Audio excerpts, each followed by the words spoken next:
बिस्मिल्लाहिर्रहमानिर्रहीम, अस्सलाम वालेकुम। आज हम असली देसी घी, घर का बना हुआ जो देसी घी है वो बनाने लगे हैं। इसकी रेसिपी शुरू करने से पहले हमारे चैनल को सब्सक्राइब करें और अगर ये रेसिपी आपको पसंद आती है तो इसको लाइक और शेयर ज़रूर कीजिएगा। और अगर और भी रेसिपी हमारी चाहिए हो तो बेल के बटन को क्लिक करें ताकि हर नई आने वाली वीडियो को नोटिफिकेशन आपको मिल सके। ये हम जो मक्खन जो मलाई होती है, ये दूध जो खालिस दूध लेते हैं वो उसमें से रोज़ाना की जो मलाई होती है वो तकरीबन 8 दिन की मलाई है ये हमारे पास पड़ी हुई। तो इसको हम नीचे फ्रिज में जमा करते रहते हैं एक ही दफ़ा, तो फिर इसका ये मक्खन बना के तो इसका देसी घी बना लेते हैं। ये रेसिपी आज मैं आपके साथ शेयर करूंगी। ये मलाई जो है इसको हम हैंड बीटर से या अगर इलेक्ट्रिक बीटर है आपके पास उससे इसको अच्छी तरह इसको मिक्स कर लेंगे ताकि ये अपना पानी जो है वो छोड़ दे। अगर पानी जब छोड़ देगी तो वो मक्खन तैयार हो जाएगा हमारा। तो फिर मैं अभी आपको इसको मिक्स करके अच्छी तरह तो फिर दिखाती हूँ। ये देखें, ये इसको पहले मलाई जो सी थी वो उसकी शक्ल देखें और अब ये देखें ये जो मक्खन तैयार होने वाला है। और अब ये देखें ज़रा इसकी देखें। अभी हम इसको और मिक्स करेंगे, बस ये पानी अब छोड़ने वाला है। जब पानी छोड़ देगा तो ये मक्खन तैयार हो जाएगा।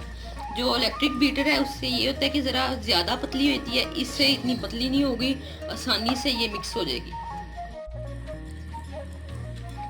ये देखें ज़रा, ये इस तरह करके हमने इसको इसमें ये हैंड बीटर से हमने करना है। ये देखें ये पानी छोड़ रहा है मक्खन। ये जब इस तरह और थोड़ा सा पानी छोड़ देगा तो ये हमारा मक्खन तैयार हो जाएगा। तो मक्खन को भी आप इस्तेमाल कर सकते हैं, पराठे बनाने के लिए भी इस्तेमाल हो सकता है। ये देखें, ये अब हम इसको धो लेंगे मक्खन को। ये थोड़ा सा पानी डाल के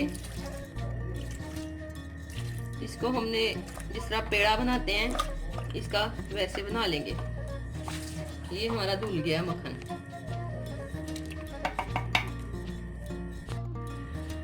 ये देखें, ये इस तरह करके इसको सारे को हमने इकट्ठा कर लेना है अच्छी तरह। वो जो पानी हमने डाला था वो भी नीचे मिक्स हो गया, कुछ मक्खन ने पानी छोड़ा था, बाकी ये जो हमने डाला था वो हो गया। और ये देखिए ये मक्खन बन गया।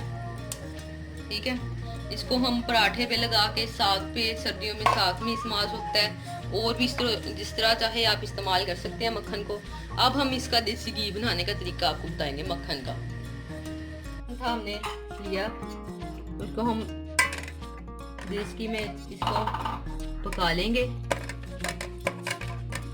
देसी घी बनाने के लिए। इसको हम इसमें रख देंगे तकरीबन दरमियानी आंच पे। टमाटो की इस तरह हो गया है।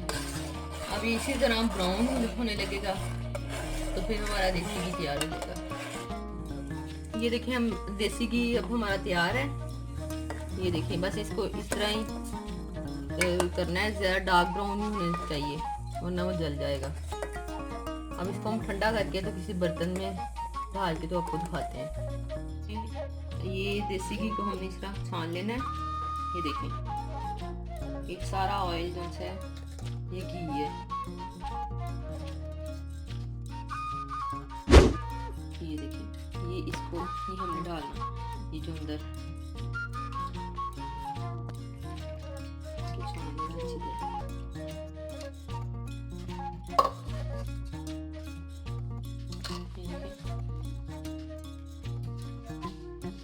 घी हमारा बन के तैयार हो चुका है। ये ठंडा हो जाए तो फिर ये जम जाएगा और बिल्कुल देसी घी की तरह, खालिस देसी घी की तरह इसकी शक्ल हो जाएगी। ये भी हम आपको ठंडा होने पे हम आपको दिखाते हैं। ये ले मज़ेदार सा देसी घी हमारा तैयार है। ये जमने के बाद ये देखें ये इस शक्ल में हो जाएगा।